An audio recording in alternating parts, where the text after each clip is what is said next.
हरिः ओम् आपादमौलिपर्यन्तं गुरूणाम् आकृतिं स्मरेत् तेन विघ्नाः प्रणश्यन्ति सिद्धन्ति च मनोरथः।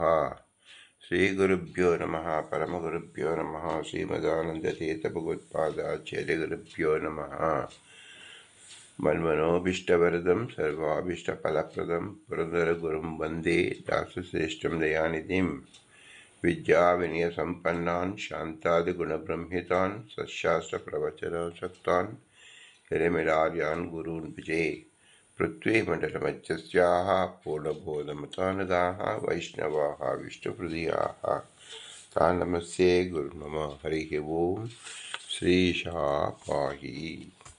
ಅನಂತಕೋಟಿ ಬ್ರಹ್ಮಾಂಡನಾಯಕ ಎಂಬುದು ಶ್ರೀ ಪುರಂದರದಾಸರು ರಚಿಸಿದ ದಿವ್ಯ ಗ್ರಂಥರೂಪಕ ಶಾಸ್ತ್ರಪ್ರಮೇಯ ಪೂಜ್ಯವಾದ ಗದ್ಯರೂಪವಾಗಿದೆ. 180 ಗದ್ಯಗಳು ಶಾಸ್ತ್ರಪ್ರಮೇಯಗಳೇ ಆಗಿದೆ. ನಾವು 81ನೇ ಗದ್ಯವನ್ನು ಚಿಂತಿಸುತ್ತಿದ್ದೆವು. 81ನೇ ಗದ್ಯ ಪುರಾಣ ಪುರುಷೋತ್ತಮ. ಪುರಾಣ ಪುರುಷೋತ್ತಮ ಎಂದು ಕೇವಲ ನಾಮ ಸಂಕೇತದಿಂದಲೇ ಸಕಲ ಪುರಾಣದ ಪ್ರತಿಪಾದ್ಯ ಪುರುಷೋತ್ತಮ ಎಂಬುದನ್ನಾಗಿ ಶ್ರೀ ಪುರಂದರದಾಸರು ತಿಳಿಸಿಕೊಟ್ಟಿದ್ದಾರೆ. ಸಕಲ ಪುರಾಣದ ಅವಯವಗಳು, ರೇಖಾ, ಪ್ರಸಂಗ, ತಾತ್ಪರ್ಯ, ಅರ್ಥ ಪ್ರತಿಯೊಂದನ್ನು ನಾವು ಆನಂದಾಕಾರವಾಗಿ ತಿಳಿದಾಗ ಎಷ್ಟು ಪ್ರಕಾರವಾಗಿ ತಿಳಿಯಬಹುದು? ಸಾಧಾರಣವಾಗಿ ಎಲ್ಲ ಪುರಾಣಗಳಿಗೆ, ವೇದಗಳಿಗೆ 3 ಅರ್ಥ, ಮಹಾಭಾರತಕ್ಕೆ 10 ಅರ್ಥ, ವಿಷ್ಣು ಸಹಸ್ರನಾಮಕ್ಕೆ 100 ಅರ್ಥ ಅಂತ ಹೇಳಿದ್ದಾರೆ. ಅದರಂತೆ ಎಲ್ಲ ಪುರಾಣಗಳೇ ವೇದಗಳ ವ್ಯಾಖ್ಯಾನ ರೂಪವಾದ ಪುರಾಣಗಳಿಗೆ ಎಷ್ಟು ಅರ್ಥ ಅಂತ ನಾವು ತಿಳಿಯಬಹುದು. 3 ಅರ್ಥವನ್ನು ಪ್ರತ್ಯೇಕವಾಗಿ ತಿಳಿಯಬಹುದು. 3 ಅರ್ಥವಲ್ಲ, ಒಂದೊಂದು ಅರ್ಥದಲ್ಲೂ ಅನೇಕ ಅರ್ಥವನ್ನು ತಿಳಿಯಬಹುದಾಗಿದೆ. ಪುರಾಣ ಎಂಬುದರಿಂದಲೇ ಅದರ ಉತ್ಪತ್ತಿ ಮಾರ್ಗ, ಅದರ ಹೇಗೆ ಬೆಳೆದು ಬಂದ ಮಾರ್ಗ, ಅದು ಏನನ್ನು ಹೇಳ್ತಾ ಇದೆ, ಭಗವಂತನ ಮಹಿಮೆಯನ್ನು ಹೇಗೆ ಹೇಳ್ತಾ ಇದೆ, ಈ ರೀತಿಯಲ್ಲಿ ಪ್ರಕಾರವಾಗಿ ನೋಡಿದರೆ ಅನೇಕ ಪ್ರಕಾರವಾಗಿ ತಿಳಿಯಬಹುದಾಗಿದೆ. ಪುರಾಣ ಪುರುಷ ಉತ್ತಮ ಅಂತ ಹೇಳಿದ್ರಿಂದ ಪುರುಷ ಕಾಲನಲ್ಲಿ ಷೋಡಶ ಕಲಾ ಸಂಪನ್ನನಾಗಿರುತ್ತಾನೆ. ಆ ಷೋಡಶ ಕಲೆಗಳಿಗೂ ನಿಯಾಮಕನಾಗಿದ್ದವನು ಭಗವಂತ. ಅವನನ್ನು ಪುರಾಣದಲ್ಲಿ ಹೇಳಿದ್ದರಿಂದ 16 ಕಲೆಗಳಿಂದ ಪೂರ್ಣನಾಗಿದ್ದಾನೆ. 16 ಕಲೆಗಳಿಗೆ ನಿಯಾಮಕನಾಗಿದ್ದಾನೆ. 14 ಕಲೆಗಳಿಂದ ಸೂಚಿತನಾಗಿದ್ದಾನೆ ಎಂಬುದನ್ನಾಗಿ ನಾವು ತಿಳಿಯಬಹುದಾಗಿದೆ. ಆದ್ದರಿಂದ ಪುರುಷ ಎಂಬುದು ಮಧ್ಯದಲ್ಲಿರುವುದರಿಂದ ಪುರುಷ ಪ್ರತಿಪಾದ್ಯನಾಗಿರ್ತಕ್ಕಂಥವನು. ಪುರಾಣದಲ್ಲಿ ಪುರುಷ ಪ್ರತಿಪಾದ್ಯನಾದಿಂದ ಅವನು ಉತ್ತಮನಾಗಿದ್ದಾನೆ ಎಂಬುದಾಗಿ ನಾವು ತಿಳಿಯಬಹುದಾಗಿದೆ. ಪುರುಷ ಎಂಬುದು ಸಾಧಾರಣವಾಗಿ ಪುರೀಶಃ, ಪುರದಲ್ಲಿ ವಾಸ ಮಾಡತಕ್ಕಂಥವನು ಹೇಳಿದಾಗ, ಪ್ರಸ್ತುತ ಪುರಾಣ ಪುರುಷೋತ್ತಮ ಎಂದು ಹೇಳಿದಾಗ ಯಾವುದರಲ್ಲಿ ವಾಸ ಮಾಡಿದ್ದಾನೆ? ಪುರಾಣದಲ್ಲಿ ವಾಸ ಮಾಡಿದ್ದಾನೆ ಎಂದರ್ಥ. ಅಂದರೆ ಪುರಾಣದಿಂದ ವ್ಯಕ್ತವಾಗಿದ್ದಾನೆ, ಪುರಾಣದಿಂದ ವೇದ್ಯವಾಗಿದ್ದಾನೆ ಎಂದರ್ಥ. ಉತ್ತಮ ಅಂದರೆ ಏನರ್ಥ? ಯಾವ ಜೀವರೂ ಭಗವಂತನ ಸಮವಲ್ಲ. ಭಗವಂತನನ್ನು ಕಾಣಬೇಕಾದರೆ ಜೀವನ ಸಮಾನ ದೃಷ್ಟಿಯಲ್ಲಿ ಕಾಣಲೇಬಾರದು. ಭಗವಂತ ವಿಶಿಷ್ಟವಾದ ಚೇತನ, ಪರಮಚೇತನ, ದಿವ್ಯಚೇತನ, ಸ್ವತಂತ್ರ, ಸಾರ್ವಭೌಮ. ಆದ್ದರಿಂದ ಇತ್ಯಾದಿ ಉತ್ತಮ ಗುಣ ಎಂಬತಕ್ಕಂಥದ್ದು ಕೇವಲ ಏಕ ಗುಣವನ್ನು, ಏಕ ವ್ಯಕ್ತಿಯನ್ನು ತಿಳಿಸಿಕೊಡುತ್ತದೆ. ಇಬ್ಬರು ಉತ್ತಮರಿದ್ದರೆ ಅವರಲ್ಲಿ ಉತ್ತಮರು ಯಾರು ಎಂದು ಮತ್ತೆ ಬರುತ್ತೆ. ಆದ್ದರಿಂದ ಅನಿರ್ದಿಷ್ಟವಾದ ಉತ್ತಮತ್ವ ಅಂದರೆ ಸ ಏಕ ಏವ ಪ್ರಭು ಸ್ವರಾಟ್ ಎಂಬತಕ್ಕಂತಾಗಿ ಉಪನಿಷತ್ತುಗಳಲ್ಲಿ, ಪುರಾಣಗಳಲ್ಲಿ ಹೇಳಲ್ಪಟ್ಟಿದ್ದಾರೆ. ಆದ್ದರಿಂದ ಒಬ್ಬನೇ ಆದ ಪುರುಷ ಅಂತ ನಾವು ತಿಳಿದಾಗ ಅವನು ಭಗವಂತ.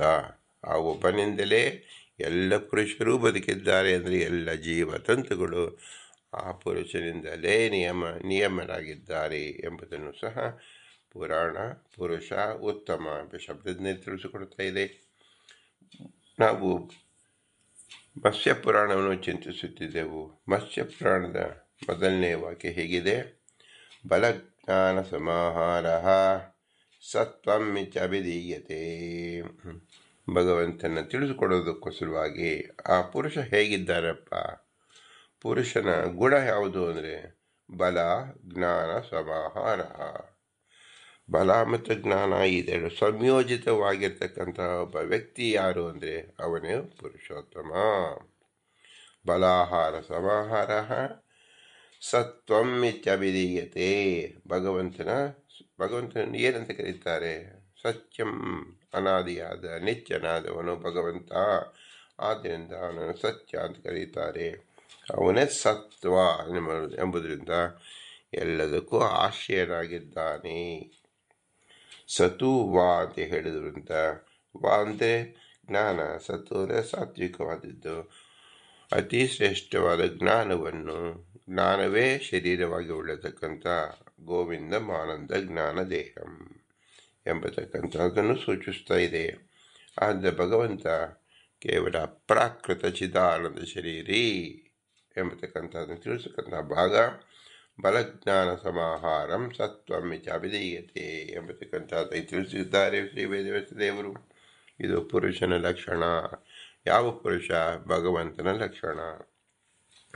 ಇದನ್ನು ಶ್ರೀಮದಾನಂದ ತೀರ್ಥರು ಭಾಗವತ ತಾತ್ಪರ್ಯದಲ್ಲಿ ಪ್ರಥಮ ಸ್ಕಂದದ 3ನೇ ಅಧ್ಯಾಯದ 3ನೇ ಶ್ಲೋಕಕ್ಕೆ ಉದಾಹರಿಸಿ ಪ್ರಮೇಯವನ್ನು ತಿಳಿಸಿಕೊಟ್ಟಿದ್ದಾರೆ ಶ್ರೀಮದಾನಂದ ತೀರ್ಥರು. ಪ್ರಥಮ ಸ್ಕಂದ ಭಾಗವತರ ಪರಿಚಯ ಮಾಡಿಕೊಡ್ತಕ್ಕಂಥ ಸ್ಕಂದವಾಗಿದೆ. ಯಾವ ಪರೀಕ್ಷಿತನಿಗೋಸ್ಕರವಾಗಿ ನಾರದರಿಂದ ಉಪದೇಶಿಸಲ್ಪಟ್ಟ ವೇದವ್ಯಾಸರು ಭಾಗವತವನ್ನು ಹೇಗೆ ರಚಿಸಿದರು ಎಂಬುದನ್ನು ತಿಳಿಸುವ ಪ್ರಮೇಯ ಭಾಗ ಪ್ರಥಮ ಸ್ಕಂದದಲ್ಲಿ ಸ್ಥಾಪಿತವಾಗಿದೆ. ಅಂದರೆ 3ನೇ ಅಧ್ಯಾಯದಲ್ಲಿರ್ತಕ್ಕಂಥದ್ದು ಪುರುಷ. ಏಕೆಂದರೆ ಪುರಾಣ ಎಂಬುದು ಭಾಗವತ, ನಂತರದಲ್ಲಿ ಪುರುಷ. ಆ ಪುರುಷವನ್ನು ಹೇಗೆ ತಿಳಿಯಬೇಕು ಎಂಬುದನ್ನು ಜಿಜ್ಞಾಸೆ ಮಾಡಿ ತೋರಿಸ್ತಕ್ಕಂಥದ್ದು 3ನೇ ಅಧ್ಯಾಯವಾಗಿದೆ. ಸೂತರು ಕೇಳುತ್ತಾರೆ 3ನೇ ಅಧ್ಯಾಯದಲ್ಲಿ, ಜಗೃಹೇ ಪೌರುಷಂ ರೂಪಂ ಭಗವನ್ ಮಹಾದಾದಿಭಿಃ ಸಂಭೂತಂ ಷೋಡಶ ಕಲಾಂ ಆದೌ ಲೋಕ ಶಿಶುಕ್ಷಯ. ಸೂತರು ಹೇಳ್ತಾ ಇದ್ದಾರೆ, ಷಡ್ಗುಣ ಐಶ್ವರ್ಯ ಸಂಪನ್ನದ ಶ್ರೀಹರಿ ಲೋಕಗಳನ್ನು ಸೃಷ್ಟಿಸೋ ಇಚ್ಛೆಯಿಂದ ಆದಿಯಲ್ಲೇ ಮಹದಾದಿ ತತ್ವಗಳಿಂದ ಕೂಡಿದ್ದು 16 ಕಲೆಗಳಿಂದ ಕೂಡಿದ ಪುರುಷ ಎಂಬ ರೂಪವನ್ನು ಸ್ವೀಕರಿಸಿದನು, ಪ್ರಕಟಿಸಿದನು ಎಂದರ್ಥ. ಆದ್ದರಿಂದ ಪುರುಷ ಅಂದರೆ ಯಾರು? ಪುರಾಣ ಪುರುಷೋತ್ತಮ.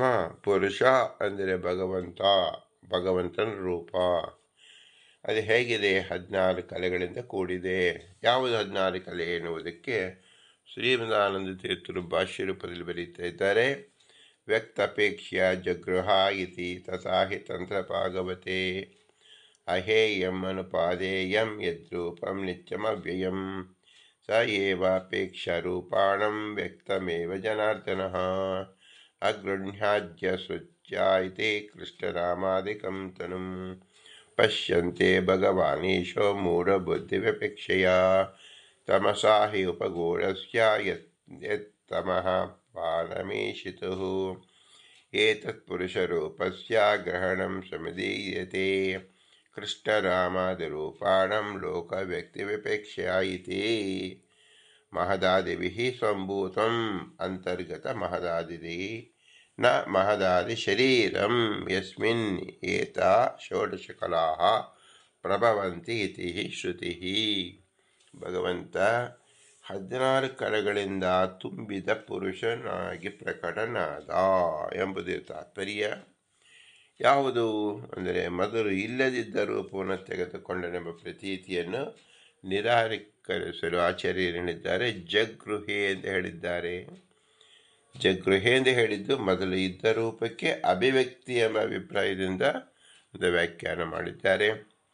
ತಂತ್ರ ಭಾಗವತದಲ್ಲಿ ಹಾಗೆಯೇ ಹೇಳಿದೆ, ಯಾವ ಭಗವಂತನ ರೂಪಗಳು ಅಂದರೆ ಶರೀರ ಬಿಡಲು ತೆಗೆದುಕೊಳ್ಳಲು ಅಯೋಗ್ಯವಾಗಿದೆಯೋ, ಅಂದರೆ ಅಹೇಯತ್ವ, ಅಂದರೆ ಬಿಡಕ್ಕೆ ಸಾಧ್ಯವಿಲ್ಲ, ಭಗವಂತ ಶರೀರ ಎಂಬುದು ಸ್ವರೂಪವೇ ನಿತ್ಯವೂ ನಾಶರಹಿತವಾಗಿದೆಯೋ ಅಂತಹ ಷಡ್ಗುಣ ಐಶ್ವರ್ಯ ಸಂಪನ್ನನು ನಿಯಾಮಕನಾದ ಶ್ರೀಹರಿ ರಾಮಕೃಷ್ಣಾದಿ ರೂಪಗಳ ಅಭಿವ್ಯಕ್ತಿಯನ್ನು ಇಟ್ಟುಕೊಂಡೇ ರಾಮಕೃಷ್ಣಾದ ಶರೀರವನ್ನು ತೆಗೆದುಕೊಂಡರೆಂದು ಹಾಗೂ ಬಿಡುತ್ತಾನೆಂದು ಅಜ್ಞಜನರ ದೃಷ್ಟಿಯಿಂದ ಕರೆಸಲ್ಪಡಲ್ಪಡ್ತಾನೆ.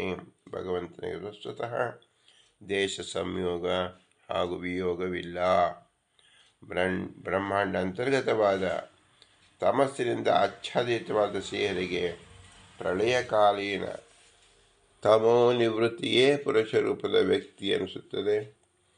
ಕೃಷ್ಣರಾಮಾದ ರೂಪಗಳೇ ಲೋಕದಲ್ಲಿ ಅಭಿವ್ಯಕ್ತಿಯನ್ನು ಇಟ್ಟುಕೊಂಡು ವ್ಯಕ್ತಿ ಅಂದರೆ ಬ್ರಹ್ಮಾಂಡದೊಳಗೆ ವಿರಾಟ್ ನಾಮಕ ಪುರುಷ ಪ್ರಾಣಿಗಳಿಗೆ ದೇಹಾದಿಗಳನ್ನು ಸೃಷ್ಟಿಸುವುದಕ್ಕಾಗಿ ಹೊರಗೆ ಇರುವ ಮಹದಾದಿ ತತ್ವಗಳ ಅಂಶಗಳನ್ನು ಉದರದೊಳಗೆ ಸ್ಥಾಪಿಸಿಕೊಂಡು ವ್ಯಕ್ತನಾದುದೆಂದರ್ಥ.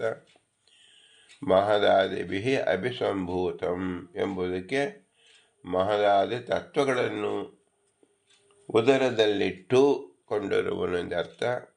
ಮಹದಾಧ್ಯಾತ್ಮಕ ಶರೀರ ಉಳ್ಳವನೆಂದರ್ಥವಲ್ಲ. ಪಂಚಭೂತಗಳು, ಜ್ಞಾನೇಂದ್ರಿಯಗಳು 5, ಕರ್ಮೇಂದ್ರಿಯಗಳು 5, ಮನಸ್ಸು, ಹೀಗೆ 16 ಕಲೆಗಳು ಯಾವ ಶ್ರೀಹರಿಯನ್ನು ಆಶ್ರಯಿಸಿ ಇರುತ್ತವೆಯೋ ಎಂಬ ಶ್ರುತ್ಯನುಸಾರವಾಗಿ 16 ಕಲೆಗಳಿಗೆ ಆಶ್ರಯನು ಎಂದು ತಿಳಿಯಬೇಕು. ಭಗವಂತ ಷೋಡಶ ಕಲಾ ಪುರುಷ ಅಂದರೆ ಷೋಡಶ ಕಲೆಗಳಿಗೆ ಆಶ್ರಯನಾದವನು ಎಂಬುದನ್ನು ತಿಳಿದುಕೊಳ್ಳಬೇಕು. ಇದನ್ನು ತಾತ್ಪರ್ಯದಲ್ಲಿ ಶ್ರೀಮದಾನಂದ ತೀರ್ಥರು ತಿಳಿಸ್ಕೊಡ್ತಾ ಇದ್ದಾರೆ.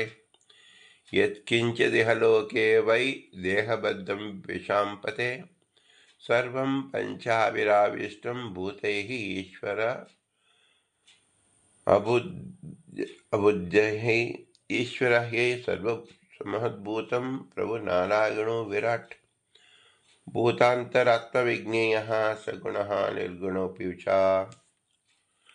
ಭೂತಪ್ರಳಯಮವ್ಯಕ್ತಂ ಶುಶ್ರೂಷಂ ನೃಪಸತ್ತಮೇ ಇತಿ ಮೋಕ್ಷಧರ್ಮೇ.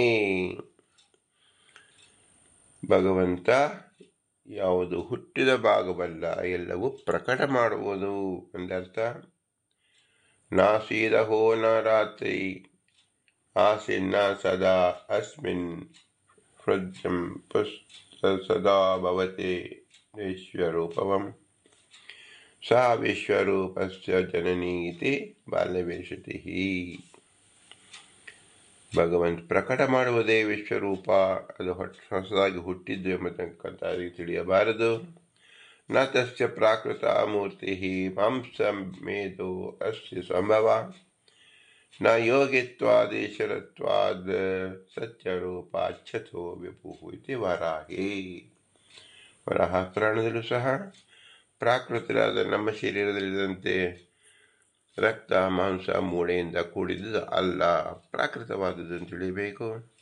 ಸರ್ವೇ ನಿತ್ಯ ಶಾಶ್ವತಶ್ಚ ದೇಹಾತಸ್ಯ ಪರಾತ್ಮನಃ ಹಾನೋಪಾದರಹಿತಃ ನೈವ ಪ್ರಕೃತಿಜ ಕ್ವಚಿತ್. ಪ್ರಕೃತಿಯಿಂದ ಹುಟ್ಟಿದ್ದು ಯಾವ ಭಾಗವೂ ಅಲ್ಲ.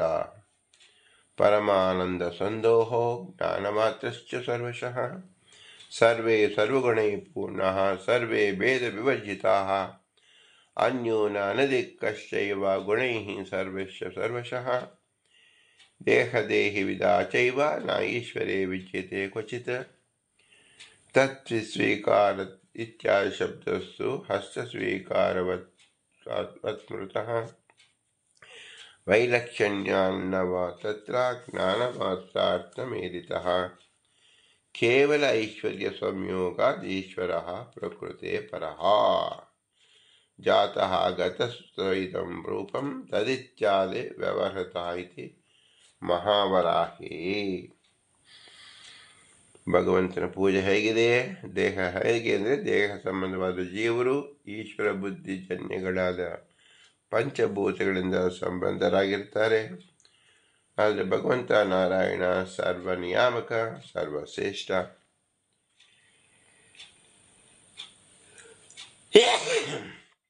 ಅನಾದಿ ಕಾಲದಿಂದ ಇರುವನು, ಸರ್ವಸಮರ್ಥನು, ವಿಶೇಷವಾಗಿ ಪ್ರಕಾಶಿಸಿಕೊಂಡಿರುವನು, ಸರ್ವ ಪ್ರಾಣಿಗಳೊಳಗೆ ನಿಯಾಮಕನಾಗಿರುವನು, ಜ್ಞಾನ ಆನಂದಾದಿ ಗುಣಗಳಿಂದ ಪೂರ್ಣನು, ಸತ್ವಾದಿ ಗುಣ ಶೂನ್ಯನು, ಅಂದರೆ ನಿರ್ಗುಣ ಪ್ರಾಕೃತ ಗುಣದಿಂದ ಕೂಡಿದವನಲ್ಲ ಅಂದರ್ಥ. ಭೂತಗಳಿಗೆ ನಾಶಕಳಾದ ಅವ್ಯಕ್ತ ಅಭಿಮಾನಿಯಾದ ರಮಾದೇವಿಯು ಶ್ರೀಹರಿಯ ಸೇವೆಯನ್ನು ಮಾಡುವ ಸ್ವಭಾವವುಳ್ಳವಳು ಎಂದು ಮೋಕ್ಷ ಧರ್ಮದಲ್ಲಿ ಅಂದರೆ ಮಹಾಭಾರತದಲ್ಲಿ ಶ್ರೀಹರಿಗೆ ಅವ್ಯಕ್ತಾತ್ಮಕ ದೇಹ ಬಂಧ ಇಲ್ಲ ಎಂದು ಸೂಚಿತವಾಗಿದೆ. ಪ್ರಳಯ ಕಾಲದಲ್ಲಿ ಹಗಲು ರಾತ್ರಿ ಕಾರ್ಯಕಾರಣ ರೂಪ ಪ್ರಪಂಚವಿರಲಿಲ್ಲ. ವ್ಯಾಪ್ತ ಶರೀರವುಳ್ಳ ವಿಶ್ವರೂಪ ಶ್ರೀಹರಿ ಇದ್ದನು. ಪ್ರಳಯಾವಸ್ಥೆಯೂ ವಿಶ್ವರೂಪಿ ಶ್ರೀಹರಿಗೆ ರಾತ್ರಿ ಸ್ಥಾನವು ಎಂದು ಬಾಲ್ಯವೇ ಶ್ರುತಿ ಶ್ರೀಹರಿಗೆ ಪ್ರಾಕೃತ ದೇಹ ಇಲ್ಲ ಎಂದು ತಿಳಿಸ್ತಾ ಇದೆ. ಶ್ರೀಹರಿಗೆ ಮಾಂಸ, ಮೇಧಸ್ಸು, ಎಲುಬುಮಯವಾದ ಪ್ರಾಕೃತ ಶರೀರ ಇಲ್ಲ. ಅಂತಹ ಪ್ರಾಕೃತ ದೇಹ ರಾಹಿತ್ಯವು ಯೋಗಜ ಧರ್ಮ ನಿಮಿತ್ತಕವಲ್ಲ. ಮತ್ತೆ ಅಗಟ್ಯಾಘಟಿಕ ಅಚಿಂತ್ಯ ಐಶ್ವರ್ಯವಿದ್ದ ಪ್ರಯುಕ್ತ. ಹೇಗೆಂದರೆ ಶ್ರೀಹರಿ ಪರಿಪೂರ್ಣ ಆನಂದ ಅನುಭವಾತ್ಮಕ ಶರೀರ ಉಳ್ಳವನಾದ್ದರಿಂದ ಸರ್ವತಾ ನಾಶರಹಿತ ಸರ್ವಸಮರ್ಥನು ಎಂದು ವರಾಹ ಪುರಾಣದಲ್ಲಿ ತಿಳಿಸಿದೆ. ಆ ಭಗವದ್ ರೂಪಗಳ ಎಲ್ಲ ಶರೀರಗಳು ನಿತ್ಯವೇ. ಇವುದು ಹುಟ್ಟಿತು ಬೆಳೆಯಿತು ಅಂತ ತಿಳಿಯಬಾರದು. ಎಲ್ಲವೂ ನಿತ್ಯವು, ಸರ್ವದಾ ಏಕ ಪ್ರಕಾರಗಳಾಗಿ ಬಿಡಲು ಅರ್ಹಗಳು. ಅಂದರೆ ಬಿಡುವುದಕ್ಕೆ ಸಾಧ್ಯವೇ ಇಲ್ಲ. ಎಲ್ಲವೂ ಇದ್ದೇ ಇರುತ್ತೆ ಅಂದರ್ಥ. ಉಪಾದೇಯಗಳು ಅಲ್ಲ, ಅಂದರೆ ಹೊಸದಾಗಿ ಹುಟ್ಟತಕ್ಕಂಥದ್ದಲ್ಲ. ಜಡ ಪ್ರಕೃತಿಯಿಂದ ಹುಟ್ಟಿದವೂ ಅಲ್ಲ. ಪರಮಾನಂದ ಸಮೂಹ ಆತ್ಮಕವದು. ಕೇವಲ ಜ್ಞಾನ ರೂಪಗಳು. ಎಲ್ಲ ಭಗವದ್ ರೂಪಗಳು ಸರ್ವಗುಣ ಪರಿಪೂರ್ಣವು. ಅವಯವ ಗುಣ ಕ್ರಿಯಾದಿಗಳಿಂದ ಅನ್ಯೋನ್ಯವಾಗಿಯೂ ತನ್ನಿಂದಲೂ ಭೇದವಿಲ್ಲದವುಗಳು. ಸರ್ವಗುಣಗಳಿಂದಲೂ ನ್ಯೂನಾಧಿಕ ಭಾವ ಇಲ್ಲದವುಗಳು. ಶ್ರೀಹರಿಗೂ ಆತನ ಶರೀರವು ತನ್ನ ಕೈಯನ್ನು ಸ್ವೀಕರಿಸುತ್ತೆಂಬಂತೆ ಶ್ರೀಹರಿಗೂ ಆತನ ದೇಹಕ್ಕೂ ಅಭೇದವಿದ್ದರೂ ಶ್ರೀಹರಿಯು ದೇಹವನ್ನು ಸ್ವೀಕರಿಸಿದನು ಎಂಬ ವ್ಯವಹಾರ ಮಾಡಿದ್ದು ಕೂಡುವುದು. ದೃಷ್ಟಾಂತದಲ್ಲಿ ಹಸ್ತ ದೇಹಗಳಿಗೆ ಭೇದಗಳು, ಅಂದರೆ ಪ್ರಕೃತ ಶ್ರೀಹರಿಗೆ ಆತನ ಅವಯವಗಳಿಗೂ ಅತ್ಯಂತ ಅಭೇದವಿದೆ. ದೇವದತ್ತನ ಶರೀರಕ್ಕೆ ಆತನ ಹಸ್ತಕ್ಕೆ ಭೇದಾಭೇದ. ಹೀಗೆ ವೈಲಕ್ಷಣ್ಯದ ಪ್ರಯುಕ್ತ ಸಂಪೂರ್ಣ ದೃಷ್ಟಾಂತವಲ್ಲ. ಆದರೂ ಅಭೇದವನ್ನು ತಿಳಿಸುವುದಕ್ಕಾಗಿಯೇ ಹಸ್ತ ದೃಷ್ಟಾಂತವನ್ನು ಹೇಳಿದ್ದು. ಸ್ಥೂಲ ಬುದ್ಧಿಗಳಿಗೆ ತಿಳಿಸುವುದಕ್ಕೋಸ್ಕರವಾಗಿ ಅಭೇದ ಮಾತ್ರದಲ್ಲಿ ಸಾಮ್ಯವನ್ನು ಇಟ್ಟುಕೊಂಡು ಹೇಳಿದ್ದು. ಅತ್ಯಂತ ಸಾಮ್ಯವನ್ನು ವಿವಕ್ಷಾ ಮಾಡಿಕೊಂಡು ಹೇಳಿದ್ದಲ್ಲ. ಹಾಗಾದರೆ ಶ್ರೀಹರಿಗೆ ಆತನ ಅವಯವಗಳಿಗೆ ಅತ್ಯಂತ ಭೇದವಿದ್ದರೆ ಸ್ವೀಕಾರ ಮಾಡಿದನು ಇತ್ಯಾದಿ ಶಬ್ದ ಹೇಗೆ ಕೊಡುತ್ತೆ ಅಂದರೆ, ಪ್ರಕೃತಿಯಿಂದ ಉತ್ತಮನಾದ ಶ್ರೀಹರಿ ಅನನ್ಯ ಸಾಧಾರಣವಾದ ಅಚಿಂತ್ಯ ಐಶ್ವರ್ಯವಿದ್ದ ಪ್ರಯುಕ್ತ ಹುಟ್ಟಿದವನೆಂದು, ಈ ರೂಪವನ್ನು ಹೊಂದಿದವನೆಂದು, ಅರೂಪವನ್ನು ಹೊಂದಿದವನೆಂದು ಇತ್ಯಾದಿ ಭೇದ ವ್ಯವಹಾರ ಶಾಸ್ತ್ರದಲ್ಲಿ ಉಕ್ತವಾಗಿದೆ ಎಂದು ಮಹಾವರಾಹ ಪುರಾಣದಲ್ಲಿ ತಿಳಿಸಿದೆ. ವಾಸ್ತವಿಕವಾಗಿ ಭೇದ ಪ್ರಯುಕ್ತವಲ್ಲ. ಅವನಿಗೆ ಶ್ರೀಹರಿಗೆ ದೇಹಾದಿಗಳಿಂದ ಅಭೇದವಿದೆ ಎಂಬಲ್ಲಿ 2 ಶ್ರುತಿಗಳನ್ನು ಹೇಳ್ತಾ ಇದ್ದಾರೆ. ಅದೇ ಭಾಗವತ ತಾತ್ಪರ್ಯದಲ್ಲಿ ಏಕಮೇವ ಅದ್ವಿತೀಯಂ ನೇಹಾನಾನಸ್ಯ ಕಿಂಚನ ಏವಂ ಧರ್ಮನ್ ಪೃಥಕ್ ಪಶ್ಯನ್ ನಿತ್ಯಾದಿ ಚ ತಸ್ಸೈವ ಸ್ಥೂಲತ್ವಾದ ಐಶ್ವರ್ಯತ್ವಾದ ಯೋಗಾತ್ ತಥಾ ಚ ಕೌರ್ಮೇ ಅಸ್ಥೂಲತ್ವನುಶೈವ ಸ್ಥೂಲೋ ಅಣಶ್ಚೈವ ಸರ್ವಶಃ ಅವರ್ಣಃ ಸರ್ವತಃ ಪ್ರೋಕ್ತಃ ಶ್ಯಾಮೋ ರಕ್ತಾಂತರೋಚನಃ ಐಶ್ವರ್ಯ ಯೋಗಾದ್ ಭಗವನ್ ವಿರುದ್ಧಾರ್ಥೋ ಅಭಿಧೀಯತೆ ತಥಾಪಿ ದೋಷಾಃ ಪರಮೇ ನೈವ ಆರ್ಯಃ ಕಥಂಚನ ಗುಣಾಃ ವಿರುದ್ಧಾಪಿ ತು ಸಮಾಹ ಯಸ್ಯ ಸರ್ವಶಃ. ಶ್ರೀಹರಿಗೂ ಆತನ ಗುಣ ಕ್ರಿಯಾದಿಗಳಿಗೆ ಭೇದವಿಲ್ಲ. ಶ್ರೀಹರಿಗೆ ಸದೃಶವಾದ ಇನ್ನೊಂದು ವಸ್ತು ಇಲ್ಲವೇ ಇಲ್ಲ. ಶ್ರೀ ಪರಮಾತ್ಮನಿಗೂ ಆತನ ಅವಯವಗಳಿಗೂ ಭೇದವಿಲ್ಲ. ಹೀಗೆ ಭಗವಂತನ ಧರ್ಮಗಳನ್ನು ಆತನಿಂದ ಬೇರೆ ಎಂದು ಯಾರು ತಿಳಿತಾರೋ ಅವರು ಅಂಧಂ ತಮಸ್ಸಿಗೆ ಹೋಗ್ತಾರೆ. ಈ ವಿಷಯ ಪ್ರಮಾಣವನ್ನು ಹೇಳ್ತಾರೆ.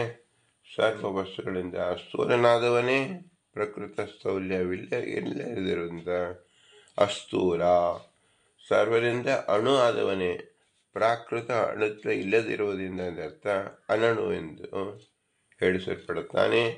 ಅಪ್ರಾಕೃತ ಶ್ಯಾಮ ರಕ್ತಾದಿ ರೂಪಗಳುಳ್ಳವನಾದಾಗ್ಯೂ ಶ್ರೀಹರಿ ಅಚಿಂತ್ಯ ಐಶ್ವರ್ಯವಿದ್ದುದರಿಂದಲೇ ಪ್ರಾಕೃತ ರೂಪವಿಲ್ಲದಿರುವುದರಿಂದ ಅರೂಪರೆಂದು ಹೇಳಿಸಲ್ಪಡುತ್ತಾನೆ ಅಂತ ಅರ್ಥ.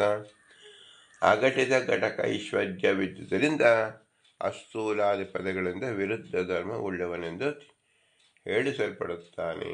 ಆದಾಗ್ಯೂ ಶ್ರೀಹರಿ ಯಾವ ಪ್ರಕಾರದಿಂದಲೂ ಪ್ರಾಕೃತ ದೋಷಗಳೇ ಅಪ್ರಾಕೃತ ದೋಷಗಳಾಗಲಿ ಧ್ಯಾನಿಸಲ್ಪಡಬಾರದು. ಅಪ್ರಾಕೃತ ದೋಷಗಳಾಗಲಿ ಪ್ರಾಕೃತ ದೋಷಗಳಾಗಲಿ ಯಾವುದನ್ನು ನಾವು ಚಿಂತಿಸಬಾರದು. ಅಣುತ್ವ ಮಹತ್ವಾದಿ ಗುಣಗಳು ಲೋಕದೃಷ್ಟಿಯಿಂದ ವಿರುದ್ಧವಾದಾಗ್ಯೂ ಜ್ಞಾನಾದಿಗಳೇ ಭಗವಂತನಿಗೆ ಅಭಿನ್ನವಾಗಿದೆ ಮತ್ತು ಅವಿರುದ್ಧವಾಗಿದೆ. ಇದೇ ವಿಷಯದ ಸ್ಪಷ್ಟ ಪ್ರಮಾಣವನ್ನು ಶ್ರೀಮದಾನಂದ ತೋರಿಸುತ್ತಾರೆ. ವಿಷ್ಣು ಧರ್ಮೋತ್ತರೇ ಚ ಗುಣ ಸರ್ವೇ ಪ್ರಯುಜ್ಯತೆ ಐಶ್ವರ್ಯಾತ್ ಪುರುಷೋತ್ತಮೇ ದೋಷಃ ಕಥಂಚಿನ್ನೈವಾತ ಯುಜ್ಯತೆ ಪರಮೋ ಹಿ ಸಹ ಗುಣದೋಷೋ ಮಯಾ ಇವ ಕೇಚಿದಾಹು ಅಪಿಂಡಿತಾಃ ನ ತತ್ರ ಮಾಯಾ ಮಾಯಾವಿ ತದೀಯೌ ತೌ ಕುತೋಕ್ಷತಃ. ಭಗವಂತನ ಗುಣದಲ್ಲಿ ಅಭೇದವನ್ನು ತಿಳಿಯಬೇಕು. ತಸ್ಮಾನ್ ನ ಮಾಯಾ ಸರ್ವಮೈಶ್ವರ್ಯ ಸಂಭವಂ ಅಮಾಯೋ ಹಿ ಈಶ್ವರೋ ತಸ್ಮಾತ್ ತಂ ಪರಮಂ ವಿದುಹು ಇತಿ. ವಿರುದ್ಧಗಳು ಅವಿರುದ್ಧಗಳು ಎಲ್ಲ ಗುಣಗಳು ಅಚಿಂತ್ಯ ಐಶ್ವರ್ಯ ಇದರಿಂದ ಶ್ರೀಹರಿ ಕೊಡುತ್ತದೆ. ಇದನ್ನು ಹೇಗೆ ತಿಳಿಯುವುದು? ಇದನ್ನು ಲೋಕದ ದೃಷ್ಟಿಯಿಂದ ತಿಳಿಯಲು ಸಾಧ್ಯವಿಲ್ಲ. ಏಕೆಂದರೆ ಭಗವಂತನಿಗೆ ಉದಾಹರಿಸಿ ಹೇಳ್ತಕ್ಕಂಥ ಇನ್ನೊಂದು ಶಬ್ದವೇ ಇಲ್ಲ, ಇನ್ನೊಂದು ವಾಕ್ಯವೇ ಇಲ್ಲ, ಇನ್ನೊಂದು ವಸ್ತುವೇ ಇಲ್ಲ. ದೋಷಗಳು ಸರ್ವತಾ ಕೂಡಲಾರದು. ಏಕೆಂದರೆ ಶ್ರೀಹರಿಯ ಪರಮೈಶ್ವರ್ಯ ಸಂಪನ್ನ. ಶ್ರೀಹರಿಯಲ್ಲಿ ದೋಷಗಳನ್ನು ಕಲ್ಪಿಸಿದರೆ ಪರಮೇಶ್ವರ್ಯತ್ವವೇ ಕೂಡದೆ ಹೋಗುವುದು. ಕೆಲವು ಅಜ್ಞಾನಿಗಳು ಮಾಯಿಯಿಂದಲೇ ಶ್ರೀಹರಿಗೆ ಗುಣದೋಷ ಅಂತ ಕೇಳ್ತಾರೆ. ಆದರೆ ಶ್ರೀಹರಿಯಲ್ಲಿ ಮಾಯಿ ಎಂಬ ದೋಷವೇ ಇಲ್ಲ. ಏಕೆಂದರೆ ದೋಷರೂಪ ಮಾಯಿಗೂ ಮಾಯಾವುಳ್ಳ ಪುರುಷನಿಗೂ ಶ್ರೀಹರಿ ಅಧೀನರೇ ಆಗಿರುತ್ತಾರೆ. ಶ್ರೀಹರಿ ಅಧೀನದಲ್ಲಿರುವ ಮಾಯಿಯಾಗಲಿ ಮಾಯಾವಿಯಾಗಲಿ ಶ್ರೀಹರಿಗೆ ಯಾವ ವಿಧ ದೋಷವನ್ನಾಗಲಿ ತಂದುಕೊಳ್ಳಲು ಶಕ್ತಿಗಳಲ್ಲ. ಆದ ಕಾರಣ ಶ್ರೀಹರಿಯಲ್ಲಿರುವ ಯಾವ ಗುಣಗಳು ಮಾಯಾ ಕಲ್ಪಿತಗಳಲ್ಲ. ಎಲ್ಲ ಗುಣಗಳು ಅಚಿಂತ್ಯ ಐಶ್ವರ್ಯ ನಿಮಿತ್ತಗಳೇ ಆಗಿದೆ. ಮಾಯಾಕೃತ ಭ್ರಮೆ ಇಲ್ಲ. ಆದ್ದರಿಂದ ಶ್ರೀಹರಿಯನ್ನು ಪರಮೇಶ್ವರನಾಗಿ ಹೇಳಬೇಕು. ಪುರುಷ ರೂಪತ್ರಯ ಪುರಾತನ ಪುರುಷ ಪುರುಷೋತ್ತಮಕ್ಷರಾಕ್ಷರ ಪುರುಷ ಪೂಜಿತ ಪಾದ ಪೂರ್ಣಾನಂದ ಜ್ಞಾನಮಯ ಪುರುಷ ಸೂಕ್ತ ಸುಮೇಯ ತತ್ಪುರುಷ ಹೃತ್ಪುರುಷ ನಿಲಯ ಮಹಾಪುರುಷ ಅಂಡಜಾಂತರದ ಬಹಿರದ ವ್ಯಾಪ್ತ ನಿರ್ಲಿಪ್ತ ಎಂದು ದಾಸರಾಯರು ತಿಳಿಸಿಕೊಟ್ಟಿದ್ದಾರೆ. ಯಸ್ಯಾಂಬಸಿ ಶಯಾನಸ್ಯ ಯೋಗ ನಿದ್ರಾಂ ವಿತನ್ವತಃ ನಾವಿಪ್ರದಾಂಬುಜಾದ್ಯಾಸಿದ್ ಬ್ರಹ್ಮ ವಿಶ್ವಸೃಜಂ ಪತಿಃ. ಪ್ರಳಯೋದಕದಲ್ಲಿ ಮಲಗಿಕೊಂಡು ಯೋಗ ನಿದ್ರೆಯನ್ನು ಮಾಡುತ್ತಿದ್ದ ಶ್ರೀ ಪದ್ಮನಾಭ ನಾಭಿ ಕಮಲದಿಂದ ದಕ್ಷಾದಿಗಳಿಗೆ ಪತಿಯಾದ ಚತುರ್ಮುಖ ಬ್ರಹ್ಮದೇವರು ಹುಟ್ಟಿದರು ಎಂದರ್ಥ.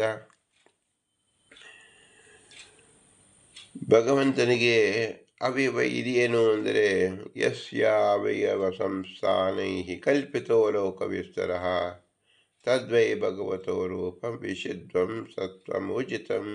14 ಲೋಕಗಳ ವಿಸ್ತಾರ ಯಾವ ಪುರುಷ ಎಂಬ ಹೆಸರಿನ ಹರಿಯ ಇಚ್ಛಾರಣ ಅವಯವಗಳಿಂದ ಯೋಗ್ಯವಾದ ಸ್ಥಾನಗಳಿಂದ ಉತ್ಪನ್ನವಾಗಿ ಅವುಗಳನ್ನೇ ಆಶ್ರಯಿಸಿಕೊಂಡಿದೆ ಎಂದು ಜ್ಞಾನಿಗಳಿಂದ ನಿರೂಪಿಸಲ್ಪಡುತ್ತದೋ ಅಂತಹ ಭಗವಂತನ ಪುರುಷ ಅಂದರೆ ಪದ್ಮನಾಭ ರೂಪ ದೋಷರಹಿತವಾಗಿದೆ. ಜ್ಞಾನಬಲ ಮೊದಲಾದ ಸರ್ವಗುಣದಿಂದ ಕೂಡಿತವಾಗಿದೆ, ಸರ್ವೋತ್ಕೃಷ್ಟವಾಗಿದೆ ಎಂದು ಶ್ರೀ ವೇದವ್ಯಾಸದೇವರೇ ಭಾಗವತದಲ್ಲಿ ತಿಳಿಸಿಕೊಟ್ಟಿದ್ದಾರೆ. ಅದಕ್ಕೆ ತಾತ್ಪರ್ಯ ರೂಪವಾಗಿ ವೇದವ್ಯಾಸರ ವಾಕ್ಯವನ್ನೇ ಹೇಳ್ತಾ ಇದ್ದಾರೆ. ಯಸ್ಯ ಅವಯವ ಸಂಸ್ಥಾನೈ ನಾಭ್ಯಾಮಾಸೀದಂತರಿಕ್ಷಂ ಇತ್ಯಾದಿ ಸತ್ವಂ ಸಾಧುಗುಣತ್ವಾತ್ ಜ್ಞಾನಬಲರೂಪಂ ವಾ ಫಲಜ್ಞಾನ ಸಮಾಹಾರಂ ಸತ್ವಂ ಇತ್ಯಭಿಧೀಯತೆ ಎಂಬ ಮತ್ಸ್ಯಪುರಾಣದಲ್ಲಿ ತಿಳಿಸಲ್ಪಟ್ಟಿದೆ. 14 ಲೋಕಗಳು ಭಗವಂತನ ಅವಯವ ವಿಶೇಷದಿಂದ ಹುಟ್ಟಿದವು ಎಂಬ ವಿಷಯವ ನಾಭಿಯಿಂದ ಅಂತರಿಕ್ಷ ಲೋಕ ಹುಟ್ಟಿತು ಇತ್ಯಾದಿ ವೇದಗಳಿಂದ ಹೇಳಲ್ಪಟ್ಟಿದೆ. ಸತ್ವಂ ಅಂದರೆ ಸಾಧುಗುಣ ಉಳ್ಳದ್ದು ಎಂದರ್ಥ. ಜ್ಞಾನ ಬಲರೂಪ, ಬಲ ಜ್ಞಾನಗಳ ಕೂಡುವಿಕೆ ಸತ್ವ ಅಂತ ಹೇಳಲ್ಪಟ್ಟಿದೆ ಎಂದು ಮತ್ಸ್ಯಪುರಾಣದಲ್ಲಿ ಹೇಳಿದ್ದಾರೆ. ಆದ್ದರಿಂದ ಭಗವಂತನ ಹೇಗೆ ತಿಳಿಯಬೇಕು? ವಿರಾಟ್ ಪುರುಷ, ಪುರುಷ ಎಂದು ತಿಳಿಯಬೇಕು, ಪುರಾಣ ಪುರುಷ. ಆದ್ದರಿಂದ ಭಗವಂತನ ತಿಳಿಸೋಸ್ಕರವಾಗಿ ಲೋಕದಲ್ಲಿ ಯಾವ ಪದಾರ್ಥವೂ ಸಿಗುವುದಿಲ್ಲ. ಹಾಗಾದರೆ ಅವನು ತಿಳಿಯುವ ಬಗ್ಗೆ ಹೇಗೆ? ಪುರಾಣದಲ್ಲಿ ತಿಳಿಯಿರಿ. ಆದ್ದರಿಂದ ಪುರಂದರದಾಸರು ತಿಳಿಸಿರ್ತಕ್ಕಂಥ ಮಂತ್ರಾಪವಾದಿಯಲ್ಲಿ ತಿಳಿಸಿದಂಥ ಶಬ್ದ ಯಾವುದು? ಪುರಾಣ ಪುರುಷ ಅಂತ ಹೆಸರು. ನಾವು ನಮ್ಮ ವ್ಯವಹಾರದಲ್ಲಿ ನಮ್ಮ ಅಂಗದಂತೆ ಕಲ್ಪಿಸಿಕೊಂಡರೆ ಭಗವಂತನಲ್ಲಿ ಅದು ಕಾಣುವುದಿಲ್ಲ. ಏಕೆಂದರೆ ನಮ್ಮದೆಲ್ಲವೂ ದೋಷಪೂರಿತವಾದದ್ದು. ಯಾವುದು ದೋಷ? ಹುಟ್ಟು ಮತ್ತು ಸಾವಿನ ದೋಷ. ಪ್ರಕೃತಿಯಿಂದ ಹುಟ್ಟಿದ್ದವು ವಿಕಾರವನ್ನು ಹೊಂದುತ್ತದೆ. ಆದರೆ ಭಗವಂತನದು ಪ್ರಕೃತಿ ಸಂಬಂಧದಿಂದ ಅಲ್ಲ, ಅಪ್ರಾಕೃತವಾದದ್ದು. ಅಪ್ರಾಕೃತ ಚಿದಾನಂದ ರೂಪವುಳ್ಳದ್ದು. ಅದನ್ನು ತಿಳಿದುಕೊಳ್ಳೋದಕ್ಕೆ ನಮಗೆ ಉತ್ತಮವಾದ ಅಧಿಷ್ಠಾನ ಯಾವುದು ಅಂದರೆ ಪುರಾಣ. ಅದನ್ನು ಶ್ರೀ ವೇದವ್ಯಾಸದೇವರೇ 4 ಲಕ್ಷ ಶ್ಲೋಕಗಳಿಂದ ತಿಳಿಸಿಕೊಟ್ಟಿದ್ದಾರೆ, 18 ಹೆಸರುಗಳಿಂದ ತಿಳಿದುಕೊಟ್ಟಿದ್ದಾರೆ. ಅದನ್ನು 16 ಬಾರಿ ತಿಳಿಯುವ ಮೂಲಕ ಪುರಂದಾಸುರ 180 ಗದ್ಯವನ್ನು ನಾವು ಮನನ ಮಾಡಿಕೊಳ್ಳಬಹುದಾಗಿದೆ. ಆದ್ದರಿಂದ ವೇದವ್ಯಾಸರ ಹೃದಯ ಅಂತರ್ಭಾವವನ್ನೇ ಗ್ರಹಿಸಿ ಶ್ರೀಮದಾನಂದೇತರು ಭಾಷ್ಯ ರೂಪದಲ್ಲಿ ಏನು ವಿಸ್ತರಿಸಿದ್ದಾರೋ ಅದನ್ನು ಶ್ರೀ ಪುರಂದರದಾಸರು 180 ಗದ್ಯದಿಂದ ಅಂದು ತೋರಿಸಿದ್ದಾರೆ. ಆದ್ದರಿಂದ ಪುರಾಣ ಪುರುಷೋತ್ತಮ ಎಂಬ ಪುರಾಣ ವಾಕ್ಯ ಶ್ರೀ ಪುರಂದರದಾಸರ ವಾಕ್ಯಕ್ಕೆ ನಾವು ಶ್ರೀಮದಾನಂದೇತರ ಭಾಷ್ಯವನ್ನು ನಾವು ತಿಳಿಯಬೇಕು. ಆ ಭಾಷ್ಯಕ್ಕೆ ಆಸರಿಯಾದ ವೇದವ್ಯಾಸರ ಪುರಾಣವನ್ನು ತಿಳಿಯಬೇಕು. ವೇದವ್ಯಾಸರ ಪುರಾಣ ಬಂದಿದ್ದು ಸಕಲ ವೇದಗಳ ವ್ಯಾಖ್ಯಾನ ರೂಪವಾಗಿ ಅದನ್ನು ತಿಳಿಯಬೇಕು. ಸಕಲ ವೇದಗಳ ಶಬ್ದಮಯವಾದ್ದರಿಂದ ಆ ಶಬ್ದ ಓಂಕಾರ ಪ್ರತಿಪಾದ ಪ್ರಣವ ರೂಪ ಎಂದು ತಿಳಿಯಬೇಕು. ಆ ಪ್ರಣವ ರೂಪವಾದ ಓಂಕಾರ ಪ್ರತಿಪಾದ್ಯನಾಗಿರ್ತಕ್ಕಂಥ ಭಗವಂತನೇ ನಮ್ಮ ಬಿಂಬ. ಆದ್ದರಿಂದ ಸಕಲರ ಬಿಂಬ ಭಗವಂತ. ಆ ಬಿಂಬನ ಪ್ರಕಾರವನ್ನು ತಿಳಿಸಕ್ಕಂಥ ಈ ಕೊಂಡಿ ಏನಿದೆ, ನಮ್ಮ ಬಿಂಬದಿಂದ ಬಿಂಬನ ಪ್ರಕಾರವನ್ನು ತಿಳಿಯುವ ಪ್ರಣವ ಮಂತ್ರದಾಗಿ ಸಕಲ ವೇದಾದಿಗಳು, ಸಕಲ ವೇದ ವ್ಯಾಖ್ಯಾನ ರೂಪವಾಗಿ ಪುರಾಣಗಳು, ಪುರಾಣವನ್ನು ವಿಶೇಷಾಕಾರವಾಗಿ ತಿಳಿಸುವ ವೇದವ್ಯಾಸರ ಹೃದಯವನ್ನು ತಿಳಿಸತಕ್ಕಂಥ ಶ್ರೀಮದಾನಂದೇತರ ಭಾಷ್ಯ, ಇವನಿಂದ ಪ್ರೇರಿತರಾಗಿ ಶ್ರೀ ಪುರಂದರದಾಸರು ಪುರಾಣ ಪುರುಷೋತ್ತಮ ಎಂದು ಸೂಚಿಸುವುದರಿಂದ ಇವೆಲ್ಲವನ್ನು ನಾವು ಮನದಟ್ಟು ಮಾಡಿಕೊಂಡಾಗ ನಮ್ಮ ಬಿಂಬೋಪಾಸನೆ ಅತ್ಯಂತ ಸಮಗ್ರವಾಗಿ ನಡೆಯುವುದು, ಸಂತುಷ್ಟವಾಗಿ ನಡೆಯುವುದು ಎಂಬ ಲೋಕೋತ್ತರ ಅಭಿಪ್ರಾಯವನ್ನು ಶ್ರೀ ಪುರಂದರದಾಸರು ಒಳಗೆ ತುಂಬಿಟ್ಟುಕೊಂಡು ಪುರಾಣ ಪುರುಷೋತ್ತಮ ಎಂದು ತಿಳಿಸಿಕೊಟ್ಟಿದ್ದಾರೆ. ಇಂತಹ ವಿಶೇಷ ಅರ್ಥದಿಂದ ಒಳಗೂಡಿದ ಪುರಾಣ ಪುರುಷೋತ್ತಮತ್ವ ಎಂಬುದನ್ನು ಅರ್ಥವನ್ನು ಬಿಡಿಸಿ ತಿಳಿಸಿದ ಶ್ರೀ ಪುರಂದರದಾಸರಿಗೆ ಅನಂತಾನಂತ ನಮಸ್ಕಾರಗಳನ್ನು ಸಲ್ಲಿಸಿ ಅವರ ಅಂತರ್ಯಾಮಿ ಪುರಂದರ ಭಟ್ಟನಿಗೆ ಭೂಯಿಷ್ಟಾಂತ ನಮ್ಮ ಮುಕ್ತಿ ವಿಧೇಯಮ ಎಂದು ಹೇಳಿ, ಇದೆಲ್ಲವೂ ಸಾಧ್ಯವಾದದ್ದು ಕೇವಲ ಮನುಷ್ಯ ಶರೀರ ಬಂದಿದ್ದರಿಂದ. ಮನುಷ್ಯ ಶರೀರದಲ್ಲಿ ಮಾತ್ರ ಜ್ಞಾನವನ್ನು ಸಂಪಾದನೆ ಮಾಡಿಕೊಳ್ಳಲು ಸಾಧ್ಯ. ಅದು ಯಾವ ಸಾಧ್ಯ ಅಂದರೆ ಪುರಂದರದಾಸರು ಬೋಧಿಸಿದ ಭಗವಂತನ ಗುಣಗಳನ್ನು ಹರಡಿದ ನಮ್ಮ ಮಾತೃಭಾಷೆಯಲ್ಲೇ ತಿಳಿಸಿಕೊಟ್ಟ ವೇದಾಂತ ರೂಪವಾದ ವೇದಾಂತ ಗರ್ಭಿತವಾದ ಆ ಪುರಾಣ ವಾಕ್ಯಗಳನ್ನು ನಮ್ಮ ನಡೆ ನುಡಿಗಳಲ್ಲಿ ಹಾಸುಹೊಕ್ಕಾಗಿ ಮಾಡಿಕೊಂಡಂತೆ ತಿಳಿಸಿರುವ ಪುರಂದರದಾಸರ ವಾಕ್ಯವನ್ನು ತಿಳಿಯುವ ಸುಸಂದರ್ಭ ಮಾನವ ಶರೀರ ಒದಗಿದಾಗ ಮಾತ್ರ ಸಾಧ್ಯವಾಗುವುದು. ಇಂತಹ ಶರೀರಕ್ಕೆ ಅನುಕೂಲವಾದ ನಮ್ಮ ಮಾತಾಪಿತರವರ ವಿಶೇಷ ಅನುಗ್ರಹ ರೂಪವನ್ನು ಚಿಂತಿಸಬೇಕು. ನಮ್ಮ ಮಾತಾಪಿತರಿಗೆ ನೆರವಾದ ಅನಂತಾನಂತ ಗುರು ಹಿರಿಯರು ಅವರ ವಿಶೇಷ ಅನುಗ್ರಹವನ್ನು ನಾವು ಚಿಂತಿಸಲೇಬೇಕು. ಇವರೆಲ್ಲರಿಗೂ ತತ್ವಾಭಿಮಾನಿ ದೇವತೆಗಳು ನಿಂತು ಭಗವಂತ ಪ್ರಜ್ಞೆಯನ್ನು ಮೂಡಿಸುವುದರಿಂದ ಇದು ನಮ್ಮ ತನಕ ಹರಿದು ಬಂದಿದೆ. ಇದಕ್ಕೆ ಸಾಕ್ಷಿ ಎಲ್ಲ ತತ್ವಾಭಿಮಾನಿ ದೇವತೆಗಳು. ಅದರಿಂದ ಅವರ ವಿಶೇಷ ಸ್ಮರಣೆಯನ್ನು ನಿತ್ಯವಾಗಿ ಸ್ಮರಿಸಬೇಕು. ಇವರು ಸಹ ಭಗವಂತನ ಆಜ್ಞೆಯಂತೆ ಮುಖ್ಯ ಪ್ರಾಣದೇವರು ಎಲ್ಲರಲ್ಲೂ ನಿಂತು ಭಗವಂತನ ಜ್ಞಾನವನ್ನು ಉಪದೇಶ ಮಾಡಿ ಹರಿಸಿ ಬೆಳೆಸಿದರಾದ್ದರಿಂದ ಸರ್ವ ಕ್ಷಣಕ್ಕೂ ಪ್ರಾಣರೂಪವಾಗಿ ನಿಂತು ಜ್ಞಾನವನ್ನು ಬೋಧಿಸಿದ ಮಹಾಗುರು ಮೂಲಗುರು ಶ್ರೀಮಧ್ವಾಚಾರ್ಯರು ಅಭಿನ್ನರಾದ ಶ್ರೀ ವಾಯುದೇವರು ಇವರು ಸಕಲರಲ್ಲೂ ನಿಂತು ಕೆಲಸವನ್ನು ಮಾಡಿಸಿದ ಇವರ ವಿಶೇಷ ಅನುಗ್ರಹವನ್ನು ನಾವು ಪ್ರತಿ ಕ್ಷಣ ನಾವು ನೆನಪಿಸಿಕೊಳ್ಳಬೇಕು, ಸ್ಮರಿಸಿಕೊಳ್ಳಬೇಕು, ಕೃತಜ್ಞರಾಗಿರಬೇಕು. ಆದ್ದರಿಂದ ಕೃತಗಂ ಸ್ಮರ ಎಂಬುದಾಗಿ ವೇದ ಪುರುಷ ತಿಳಿಸಿಕೊಟ್ಟಿದ್ದಾನೆ. ಆದರೆ ಇವರೆಲ್ಲರೂ ಅಸ್ವತಂತ್ರರು. ಸ್ವತಂತ್ರದ ಭಗವಂತ ಲಕ್ಷ್ಮೀನಾರಾಯಣ ಮಾತ್ರ. ಅವನೇ ಇವರೆಲ್ಲರಲ್ಲೂ ನಿಂತು ನಮ್ಮಲ್ಲೂ ನಿಂತು ಬಿಂಬರೂಪನಾಗಿ ನಿದ್ದು ಈ ಜ್ಞಾನವನ್ನು ಈ ಮೂಲಕ ಚೆಲ್ಲಿದ್ದಾನೆ, ಕೊಡಿಸಿದ್ದಾನೆ, ಅನುಗ್ರಹಿಸಿದ್ದಾನೆ ಎಂಬ ದಿವ್ಯ ಮತಿಯನ್ನು ನಾವು ಹೊಂದಿಕೊಂಡು ಆ ಭಗವಂತನಿಗೆ ಏನನ್ನು ಕೊಡಲು ಸಾಧ್ಯ? ನಾವು ಕೊಡೋಕ್ಕೆ ಏನೂ ನಮ್ಮಲ್ಲಿಲ್ಲ. ಭಗವಂತನಿಗೆ ಏನೂ ಬೇಡ, ಅವನು ಪೂರ್ಣ, ನಾವು ಅಪೂರ್ಣರು. ಆದ್ದರಿಂದ ಅಪೂರ್ಣನಾದ ಭಗವಂತನಿಗೆ ನಾವು ನಿರ್ಮಲ ಮನಸ್ಸಿನಿಂದ ಭೂಯಿಷ್ಠ ಅಂತೆ ನಮ್ಮ ಉಕ್ತಿಮಿದೇಮ, ಭೂಯಿಷ್ಠ ಅಂತೆ ನಮ್ಮ ಉಕ್ತಿಮಿದೇಮ, ಭೂಯಿಷ್ಠ ಅಂತೆ ನಮ್ಮ ಉಕ್ತಿಮಿದೇಮ ಅಂತೇಳಿ ವಿನಮ್ರವಾಗಿ ನಮಿಸೋಣ. ಭಾರತೀಯ ರಮ ಮುಖ್ಯ ಪ್ರಾಣಾಂತರ್ಗತ ಶ್ರೀಕೃಷ್ಣಾರ್ಪಣಮಸ್ತು. ಹರಿ ಓಂ, ಹರಿ ಓಂ, ಹರಿ ಓಂ.